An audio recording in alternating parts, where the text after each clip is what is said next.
Senku, seorang pemuda jenius yang sangat menyukai sains. Sejak kecil, dia sudah membaca banyak buku sains dan bahkan melakukan eksperimen. Mulai dari mengutak-atik barang elektronik sampai dengan membuat roket kecil-kecilan. Dia juga memiliki dua teman yang selalu membantunya melakukan eksperimen. Mereka adalah Taiju dan Yuzuriha. Memasuki masa SMA, Senku menjadi ketua penelitian sains di sekolahnya. Tak lama kemudian, tiba-tiba saja muncul cahaya hijau yang menyelimuti dunia. Cahaya tersebut membuat semua orang menjadi batu. Namun, cahaya itu hanya berpengaruh terhadap manusia dan burung walet saja, sedangkan hewan lainnya tidak terpengaruh. Selain itu, meskipun sudah menjadi batu, namun manusia masih belum mati.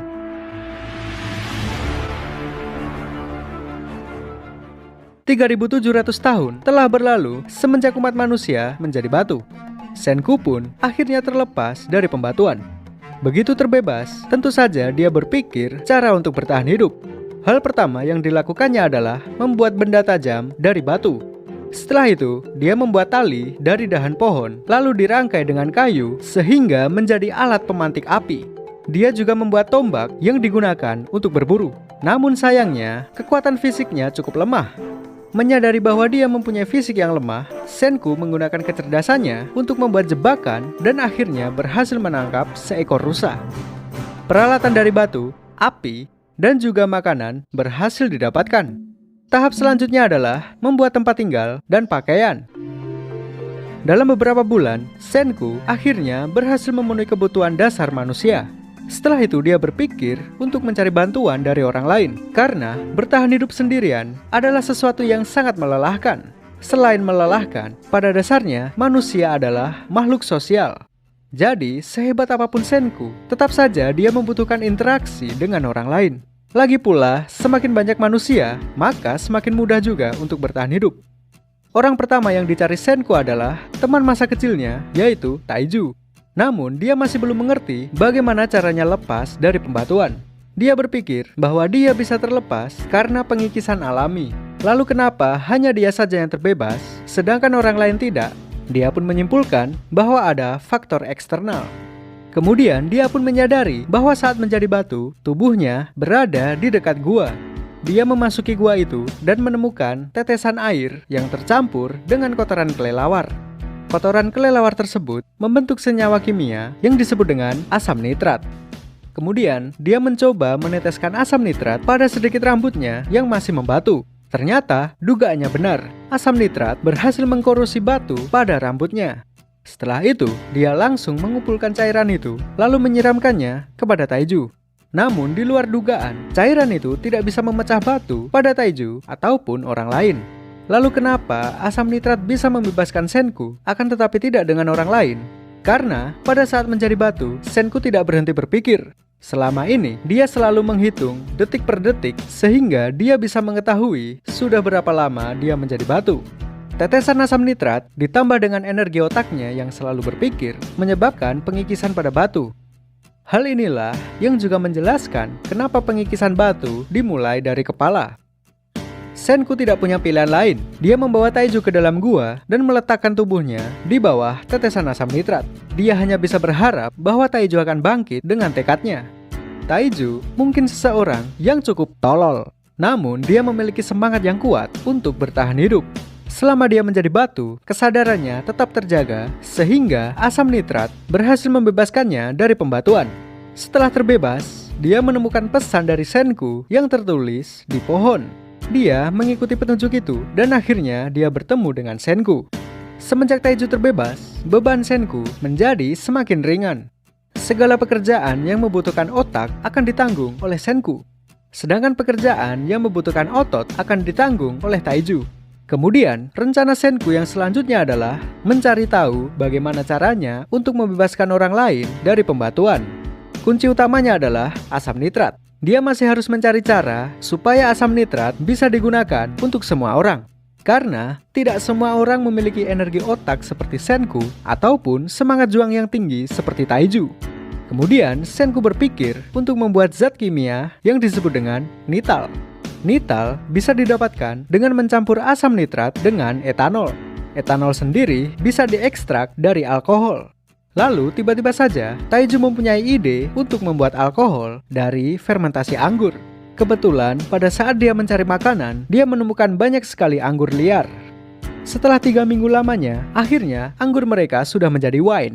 Lalu wine itu dipanaskan untuk mengekstrak etanol. Pada akhirnya perjuangan mereka membuahkan hasil yang memuaskan.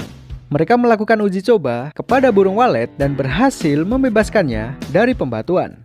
Cairan ajaib pemecah batu akhirnya berhasil ditemukan. Setelah itu, mereka berniat untuk membebaskan Yuzuriha. Kemudian, ketika mereka berjalan, tiba-tiba mereka diserang oleh kawanan singa.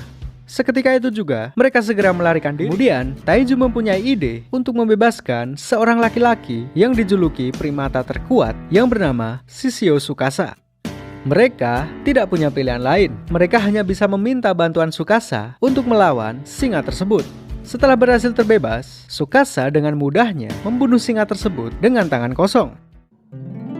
Senku dan Taiju kini mendapatkan satu bantuan lagi. Untuk membalas budi, Tsukasa akan membantu mereka berburu hewan untuk dimakan. Namun, meskipun begitu, Senku merasa khawatir dengan Tsukasa.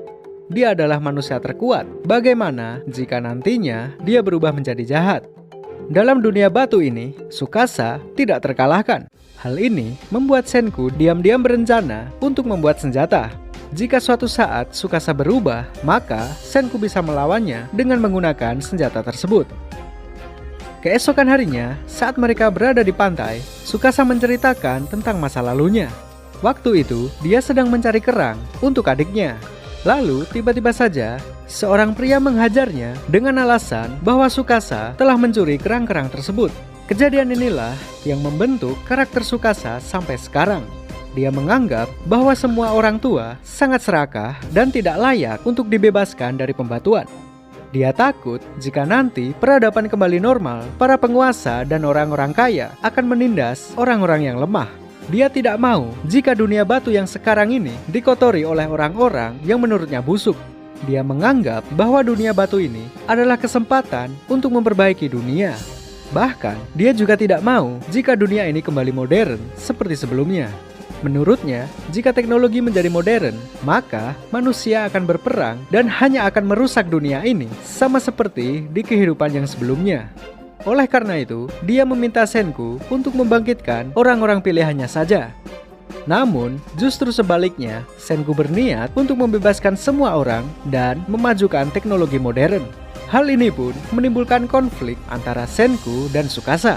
Tak lama kemudian, Taiju datang dan mengatakan sesuatu tentang asam nitrat. Dari situ, Tsukasa mengetahui cara untuk membangkitkan manusia dari pembatuan. Dia pun segera pergi menuju ke gua sumber dari asam nitrat. Sementara Senku dan Taiju berencana untuk melarikan diri. Tapi sebelum itu, mereka akan membebaskan Yuzuriha terlebih dahulu. Setelah Yuzuriha terbebas, mereka bertiga pun pergi ke sebuah gunung untuk mencari bahan untuk membuat senjata. Rencana Senku adalah dia akan membuat bubuk mesiu lalu dijadikan senjata api. Biar sekuat apapun Tsukasa, tetap saja dia akan mati jika ditembak. Tak hanya kuat, tapi Tsukasa juga cukup pintar. Ketika dia kembali ke markas, dia mengetahui bahwa Senku pergi ke gunung untuk mencari bahan mesiu. Dia pun segera bergegas menuju ke tempat Senku. Jika tidak, dia sudah pasti kalah. Sementara itu, terjadi kecelakaan ketika Senku dan kawan-kawan membuat bubuk mesiu. Mereka tidak sengaja meledakkan bubuk itu dengan menggunakan batu. Dalam sekejap, lokasi mereka langsung diketahui oleh Tsukasa. Namun, di saat yang bersamaan, tiba-tiba muncul ledakan dari arah lain. Ledakan itu seolah-olah memberikan sinyal kepada Senku. Artinya, ada orang lain yang masih bertahan hidup selain mereka berempat. Tak lama kemudian, Tsukasa sampai di tempat Senku. Dia juga membuat Yuzuriha sebagai tawanan. Tsukasa meminta Senku untuk memberikan resep asam nitrat. Jika tidak, Yuzuriha akan dibunuh. Senku pun memberikan resep tersebut kepada Tsukasa. Dia mengatakan bahwa asam nitrat masih membutuhkan alkohol supaya bisa berfungsi. Setelah mengetahui resep tersebut, Tsukasa memutuskan untuk membunuh Senku. Karena jika Senku dibiarkan hidup, dia akan tetap merubah dunia batu ini menjadi modern. Dengan satu serangan, Tsukasa berhasil mematahkan leher Senku. Setelah kejadian itu, Taiju meledakkan bubuk mesiu yang tersisa, lalu dia menggunakan asap dari ledakan tersebut untuk melarikan diri.